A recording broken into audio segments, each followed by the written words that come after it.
Yoga means to unite. It is wonderful to see the entire world come together again for yoga. I think that this event and Prime Minister Modi has done a wonderful thing. I think India is going to be more and more important as the years go on. Yoga really helps unify the world, and it's really great for the world to share on this day.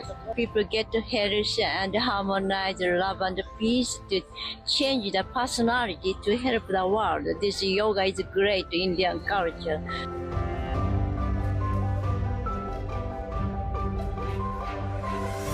Yoga is truly universal. Yoga is a way of life, a way to live in harmony with self, with others, and with nature.